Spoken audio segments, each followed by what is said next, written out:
마우리지오 리오토 선생님 안녕하세요. 예, 안녕하세요. 오늘 선생님을 다시 뵙고 인터뷰를 할 수 있게 되어서 기쁘고 또 반갑습니다. 예, 저도 무척 반가웠습니다. 네, 반갑습니다. 네. 선생님을 모시고 인터뷰를 하게 된 이유는 여러 가지가 있습니다만은 그 중에서도 선생님께서 그동안 문화의 원형 그리고 교류 이런 문제에 대해서 깊이 연구해 오신 부분들이 아마도 제가 관심 갖고 있는 분야하고 서로 일맥상통하기 때문에 아마 오늘 이런 자리가 만들어진 게 아닌가 이렇게 여겨집니다. 예, 제가 이렇게 보니까 선생님께서 그동안 저서 20권과 학술 논문 170여 편을 발표하셨는데 그것들이 대부분 다 한국사, 한국 문화 등 한국학과 관련되어 있었습니다. 그러면 무엇보다 먼저 한국학, 한국사와 한국 문화에 대해서 관심을 갖게 된 동기에 대해서 말씀해 주시면 좋겠습니다. 예, 제가 솔직히 말하자면 제가 고등학교에서부터 좀 동양 문화에다가 관심이 있었습니다. 근데 제가 이미 금방 느끼는 거는 일본, 중국에 대해서 책이 많습니다만 한국에 대해서 책 별로 없었습니다. 근데 제가 지도 보면은 그러니까 제가 한국 자리가 약간 사거리 같습니다. 왜 사거리냐면은 동쪽에서 일본에 있고 서쪽에 중국에 있고 그러면 북쪽은 시베리아, 만주, 남쪽은 대만, 그렇게 필리핀 같은 거 있는데 그런 자리 잡은 나라 문화가 재밌을 수밖에 없다. 제가 그렇게 생각했습니다. 그래서 그때부터 조금 한국에다가 좀 관심이 조금씩 생겼습니다. 로마 대학 가셔서 박사과정 들어가셔가지고 동양의 고고학이라든지 미술사라든지 이런 걸 관심을 가지셨다 했는데 그럼 그 이후에 쭉 이 분야에 대해서 관심을 갖고 또 이걸 중심으로 연구를 해오신 건지요? 제가 원래 고대사 관심이 있으니까요. 제가 제일 그 당시에 벽화 구분, 무슨 고구려 벽화 같은 거 관심이 있었고 미술이 아니지만 고고학적인 현상 좀 관심이 있어서 예를 들어서 옹관묘, 옹관묘는 많은 데서 우리가 볼 수가 있어요. 이태리에서도 있죠. 물론 연대가 달라요. 이태리 거는 또 오래된 거예요. 오래된 건데 보통 전통 시대 말기 지중해 지역에서는 기원전 10세기입니다. 10세기입니다. 여기서 한국에서는 보통 기원전 2세기부터 기원 후 5세기까지 삼국시대 들어가서도 그렇게 계속해서 이제 한국학 중에서도 고구려사라든지 또는 이렇게 흉노 문제라든지 이런 것들은 재단의 관심사항들이거든요. 그런 부분에 대해서도 그동안 연구를 해오셨는데 선생님의 연구에서 흉노는 어떤 민족이며 고대 한국과는 어떤 관련이 있을까요? 단일 민족이 아니라 여러 부족이 연합으로 그렇게 생각하는데 그 중에 그렇게 아마도 한국인도 길 수 있는 가능성이 없지 않아 있다고 생각합니다. 그렇게 생각해요. 제가 봐도 흉노 같은 거 어떻게 우리가 생각하면 비슷한 말 예를 들어서 스키타이. 스키타이는 굉장히 일반적인 이름이에요. 그 스키타이는 부족들이 굉장히 많았어요. 아니면 옛날 지중해 때는 해인, 바다의 사람들, 보니까 집단으로 해가는 거예요. 집단으로. 그렇게 구석에 민족이 굉장히 많았어요. 제가 봐도 흉노는 그렇게 단일 민족이 아니라 여러 민족 말하는 말입니다. 제가 보면은 여러 민족 그렇게 그 중에 아마 한국인도 있을 수도 있다고 생각합니다. 그 흉노하고 여러 이렇게 그 부족들이 합성된 집합된 집단으로서의 흉노하고 그러면 한국 고대사하고는 어떤 관계가 있을까요? 예를 들면 흉노하고 시대적으로는 고조선하고 이렇게 얼추 매치가 되는데 제가 봐도 흉노하고 옛날 고구려하고 싸운 기록이 별로 없습니다. 기원 후 12년 중국 왕만 그렇게 고구려한테 도움이 달랜다. 도움이 달라죠. 왜냐면 자기가 흉노하고 싸워야 되니까 고구려 도움이 달래는데 고구려 거절한다. 그거 제가 굉장히 중요한 기록입니다. 왜 그러냐면 일단 고구려하고 흉노가 원수가 아니었다고 뭐 그렇게 아마 가르치면서 이미 그 시대에는 고구려가 독립 외교 정책이 있었다고 뭐 그렇게 보여준단 말이에요. 그리고 이거는 중국인 뭐 한 부분이 아니라 자기가 나라다. 뭐 그래서 어느 정도까지는 독립이냐면은 중국인들이 요구를 거절할 수 있는 정도로 힘이 있고 뭐 자기 독립도 있단 말이고 중요한 기록이 생각합니다. 기원 전 108년 한마디로 하면은 위만 조선 떨어뜨리는 건데 제 중국 사람들이 그때 같은 전쟁 두 개 해요. 하나는 서쪽에 뭐 여기 중아시아에서 뭐 흉노를 도와주는 도시들을 다 그냥 공격하고 똑같은 시대는 위만 조선도 공격한단 말이에요. 그 제가 그런 똑같은 년에 그런 전쟁이 있으니까 혹시 똑같은 계획이 아닌가 위만 조선도 어느 정도 흉노하고 동맹이었는지 아니었는지 궁금합니다. 그런 거는 아직까지 뭐 그렇게 동맹이었으니까 중국한테 공격받았다. 고대부터 지금까지도 아시는 것처럼 한국과 중국은 역사 분쟁에 있는데 이 원인은 무엇인지. 뭐 제가 한 번은 그런 것 때문에 어떤 세미나에서 그렇게 저기 뭐 아마 동료님들한테 뭐 그때 뭐 같이 갔으니까 방구버에서 제가 중국 사람들하고 싸울 뻔했어요. 솔직히 말하자면 이런 상대는 우리가 유럽에서 생각도 못해요. 1500년 다음에 이렇게 요구하는 게 그거 한국이 아니었다. 뭐 그렇게 우리 땅이 왜 그러냐면은 일단 지금 중국인들은 더 이상 한 나라, 당 나라 중국이 아닙니다. 지금 이북 사람들은 더 이상 고구려 사람들이 아닙니다. 지금 이태리 사람들은 더 이상 로마 제국 사람들이 아닙니다. 로마 제국이 끝났습니다. 당 나라가 끝났습니다. 고구려가 끝났습니다. 지금 뭐 그런 몇 세기 후에 이게 우리 거였다. 그래 말도 안 되죠. 옛날에 우리가 우리 거였으니까 프랑스 돌려줘라. 뭐 그렇게 이런 식으로 하면은 비웃음을 살 수밖에 없습니다. 말이 안 되니까. 이거는 당분간 안고 가야 될 과제가 되겠네요. 그 제가 뭐 보니까 선생님이 진짜 너무 다양한 분야에 대해서 이렇게 그 연구를 해 오셨는데 제가 보면서 좀 탐복한 게 많아요. 탐복이라는 말 무슨 뜻인지 아시죠? 그렇게 보면은 뭐 장르가 너무너무 이렇게 넓어가지고 그걸 다 다룰 수는 없어요. 그런데 제가 보면서 느끼는 것 중에 하나는 선생님이 외국인이시니까 한국인들이 볼 수 없는 부분들, 스스로가 이렇게 스스로를 못 보는 부분들에 대해서 제3자의 제3국의 학자로서 그걸 예리하게 보시고 또 이렇게 그걸 그 학술적 어떤 연구 주제로 삼는데 예를 들면 이제 채치원하고 베르길리우스하고 같이 이렇게 연합시킨다든지 화랑하고 또 로마의 특수군하고 연결시킨다든지 또는 이렇게 바리데기하고 또 파리자드 공주가 되나요? 이런 것하고 이렇게 연결시키는 이런 것들은 참 이렇게 이게 이 한국인으로서는 절대 못할 주제구나. 이렇게 많이 이제 그런 부분에 대해서 감탄하면서 이게 참 새로운 신선한 시각이다는 생각을 했습니다. 한국 문인 제일 좋아하는 문인 최치원입니다. 왜 저는 무당으로 보냐면은 너무 대단한 사람이니까. 아직까지 대단한 사람, 그 사람 귀신이다. 그 사람 귀신이야. 왜냐하면은 더 이상 너만이 하면은 더 이상 인간 아니라 다른 세계에 속한단 말이에요. 그러면 그 선생님 말씀을 지금 들어보면은 한국에서는 무당하면은 조금 안 좋게 경시하는 풍조가 있는데 선생님이 생각하는 이 무당이라는 개념은 훨씬 다른 차원의 지식인, 현자. 그렇죠. 무당 뭐냐면은 어차피 땅하고 하늘하고 연결시키는 사람입니다. 말재주 있으니까 옛날 얘기해가지고 옛날 사람이 나타나게 만든다. 뭐 그래서 문인이면서 무당해요. 이태리 말로도 지금 대단한 문인이 있으면 바테라고 그래요. 바테스가 라틴어가 바테스인데 바테스 무슨 뜻이냐면은 점쟁입니다. 점쟁이에요. 왜냐하면은 예언자래요. 그렇죠. 대단한 문인이니까 인간 세계 벗어나고 다른 세계에서 속한다. 바로 귀신 세계입니다. 그런 거.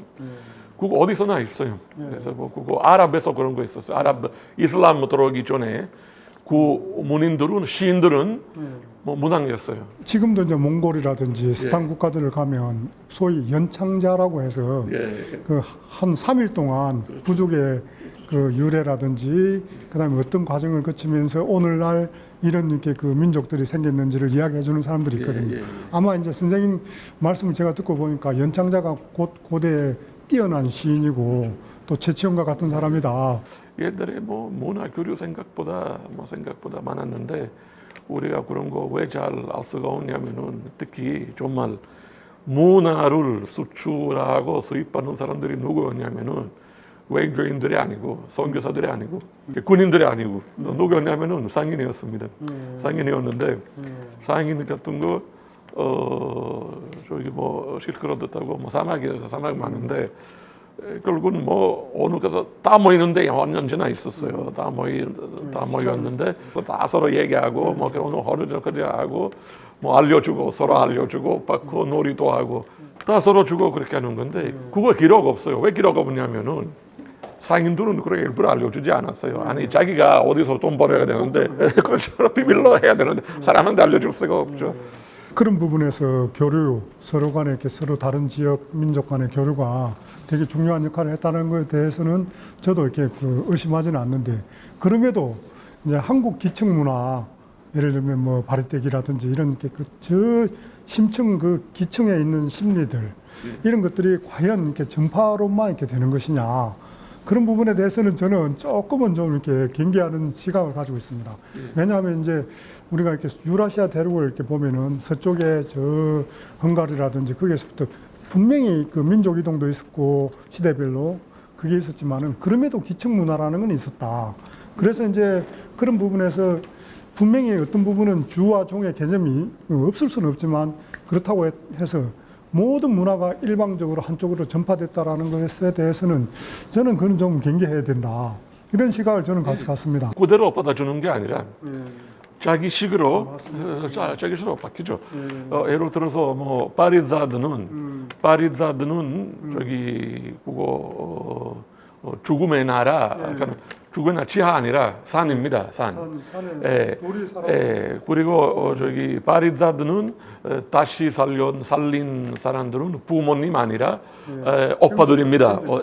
형제들이고 파리자드는 뭐 도와주는 사람이 소카 뭐 부처님 아니라 무슨 뭐 수도승 뭐 구조가 같은 거죠. 구조가 똑같은데 그거 본성입니다. 그거 본성이죠. 뭐 기충이래.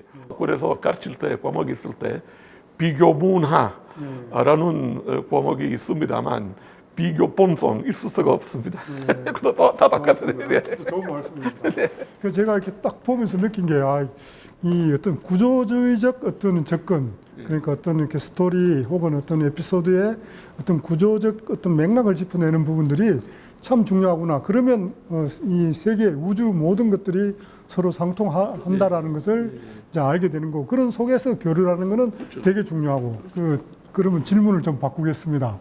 선생님이 지난번에 이제 유럽 역사 교육자 협의회 유로클리오드 이제 초청 받으셔가 오셔서 그때 이제 하신 강연이 있었는데 고대로부터 지금 이렇게 근대까지 여러 가지 사례를 들면서 편협된 시각들이 그 민족 간 혹은 국가 간에 굉장히 나쁜 악영향을 미친다. 그 말씀 하셨는데 이 문제점들에 대해서 한 번 더 좀 상기를 좀 시켜주시면 좋겠습니다. 타자의 형상화, 타자의 이미지. 중국 가면은 뭐 그렇게 뭐 만리장성, 그 도자기 뭐 그렇게 하면은 일본 하면은 무슨 뭐 게이샤, 뭐 차, 뭐 사무라이 같은 거 싸우는 거 그런 게 많은. 그거 이미지, 그거만 아닙니다, 물론. 그렇죠. 타자의 이미지를, 타자의 현상화를 누구 만듭니까? 누구 마음대로. 그거 중요한 겁니다. 나중에 그거 뭐 어떤 문화에서 구별, 뭐 차별하고 누가 이거 뭐 벌레 먹는다, 누가 더럽다, 누가 사람을 속인다. 근데 그건 농담으로 뭐 술집에서 그렇게 되는데 그 나중에 이거면은 이미지까지 되면은 좀 타자 이미지하고 그 문제입니다. 역사를 누가 씁니까? 우승자 씁니다. 왜 그러냐면은 그리고 역사에 있어서 아주 무서운 단어가 안 있습니다. 그거 뭐냐면은 수종의, 레비셔니즘 같은 거. 수종의는 원래는 좋은 말이에요. 근데 역사에서만 수종의라는 말은 수종주의라는 말은 굉장히 부정적인 의미 있습니다. 왜 그러냐면은 지금 세계 질서 있잖아요. 세계 질서. 승자들은 지금 세계 질서를 설치하는 사람입니다. 맞습니다. 그 다시 과거를 다시 다른 법으로 해결하면은 다 깨뜨리는 거예요. 그렇죠. 다 깨뜨리는 건데. 그래서 그냥 수존주의가 또 그건 나쁜 말이다. 수존주의 나쁜 놈이다. 그렇게 하면은 어떻게 결국은 그렇게 수존주의 없으면은 지금 교과서는 바이블처럼 된단 말이죠. 바이블처럼 무조건 믿는 거예요. 토론할 수가 없는데 그건 안 되죠. 그래서 수종이 제가 필요해요. 역사에 있어서도 그 나쁜 도시에서 우리가 벗어났으면 정말 과거는 또 비평적으로 우리가 공부했으면 좋겠다고 생각합니다. 그러니까 이제 그 역사라는 것은 결국은 승자가 독식하는 역사 기술의 그 맹점이라는 게 승자가 독식해서 기술한다라는 부분이 되는 거고, 그렇게 해서 한번 이렇게 이미지가 고착이 되어버리면 그게 뭐냐면 평생 동안 바이블처럼 이렇게 평생 동안 읽혀져서 마치 지금 이렇게 중국의 화이관에 의해서 본다면 중국을 중심으로 한 주변 국가들은 전부 다 오랑캐들인 거죠. 그러면 그걸 그런 이미지를 우리가 불식시키려고 한다면 그걸 개선을 하려면 수정을 해야 되는데. 그렇죠. 수정을 해야 되는데 어쨌든 지금 선생님이 워낙 이렇게 다른 다방면에 그 폭넓게 진짜 이렇게 해박하신 분이라서 이렇게 그런데 그 혹시 선생님 그 이탈리아에서 한국을 떠올리면 이탈리아하고 한국하고 뭔가 관련성이 있는 부분들 그런 게 있을까요? 일단 마르코 폴로가 그렇게 일단 가울리에 대해서 처음 기록 아니지만 그래도 그중에 이미 14세기에 대해서 가울리 같은 나라에 있다고 알려주는 건데 그다음에 1598년 어떤 이태리 상인 프란체스코 카를레티 피렌체 상인이었는데 신부가 아니라 왜냐면 어떤 한국 자료에서 신부였다고 예수당 신부라고 아니에요. 그냥 상인이었는데 그리고 아마 8개월 동안 일본에 있었어요. 그때 바로 이민진 외란 그렇게 전쟁 있었을 때 근데 일본에서 특히 나가사키 그때 외국인들이 일본에 나가사키만 갈 수가 있었어요. 그때 포로들이 있었어요. 일본 사람들은 한국 애들을 그냥 포로로 그냥 팔았는데 그 자기가 아주 싸게 아주 저렴하게 그렇게 샀는데 그리고 남자들 5명 샀어요. 5명 아주 싸게 4명 그렇게 갔는데 그리고 하나는 그냥 따라가겠다, 끝까지 같이 있겠다고. 세례식 이미 받았는데 이름이 안토니오였는데 안토니오 바로 자기 상인 프란체스카파였어요. 왜 그러냐면 아들로 삼아서 그래요. 그래서 안토니오가 원래 할아버지 하면은 아빠 이름이었어요. 근데 끝까지 결국은 저기 네덜란드 거쳤다가 저기 피렌체까지 데리고 왔는데 다만 우리가 기록이 뭐냐면은 자기가 카를레티가 자기 기행 썼을 때 그리고 그 아이가 이름이 안토니오였는데 나랑까지 피렌체까지 데리고 왔는데 지금 로마에 있을 것 같다. 그뿐이에요. 더 이상 왔는데 근데 1990대 굉장히 인기 많았어요. 왜 그러냐면은 안토니오인데 그냥 이름이 한국 사람이니까 코레아라 그러는데 칼라브리에서 남쪽에 이태리에서 조그만 마을이 있는데 그 마을 인구는 30% 정도, 40% 정도 성씨가 코레아예요. 근데 확실히 안토니오는 죽을 때까지 이태리에 있었어요. 확실히 아마 결혼하고 애들 낳고 혹시 그 안토니오 후에 아닌가 그렇게 했는데 KBS까지 저기 가서 DNA 검사했는데 그 DNA 검사는 다 네거티브 그렇게 했는데 그거 왜 그러냐면은 옛날 이태리어로 코레아라는 말은 여러 가지 뜻이 있어요. 그리고 뭐 때문에 그 사람들이 코레아 성씨 생겼는지 우리 알 수가 없습니다. 그리고 그 밖에는 첫 번째 한국 백과사전 쓴 사람이 이태리 사람이었어요. 저기 그거 카를로 로세티라는 사람이었는데 1902년부터 1903년까지 9개월 동안 대사로 활동했어요. 대사. 그거는 정말 한국 백과사전 썼어요. 왜냐하면 한국 문화 그냥 역사 말고 한국 문화 분야마다 뭐 종교, 철학, 문학, 습관, 놀이 뭐 그렇게 따보면 두 권으로 뭐 코레아의 코레아니, 한국과 한국인 뭐 책 썼는데 1904년, 1905년 그게 정말 첫 번째 한국 백과사전으로 물론 제가 학자 아니지만 그래 아주 재밌게 했으니까 그리고 또 좋은 거 뭐냐면은 사진 많아요. 아마 사진은 뭐 300장 정도 뭐 그렇게 그 당시에 사진. 그 당시에는 정말 대단하네요. 네, 대단하죠. 이탈리아하고 이제 한국어 관계를 지금 간단하게 말씀해 주셨는데 그 오늘 이 시점에 마지막에 계신 분이 선생님이세요. 그래서 이제 앞으로 향후 이제 50년 후에, 100년 후에 또 이렇게 300년 후에, 500년 후에는 선생님이 이제 지금 이렇게 그에 나오신 분들보다 더 한국을 알리려고 애를 쓰신 분들. 네, 할 일이 아직 많습니다. 근데 이렇게 딱 말씀을 들으면서 참 많은 생각을 하게 되네요. 이렇게 해주신 말씀들이 우리 재단 또 한국의 학자들이 앞으로 좀 이렇게 견지해야 될 부분들이고 그런 부분에서 오늘 해주신 말씀이 큰 의미가 있는 걸로 그렇게 보입니다. 앞으로 더욱 건강하시고 학문적으로도 훨씬 큰 성과가 있기를 기원하겠습니다. 그렇게 하도록 꼭 해보겠습니다. 네, 노력하겠습니다. 감사합니다. 네, 감사합니다. 네.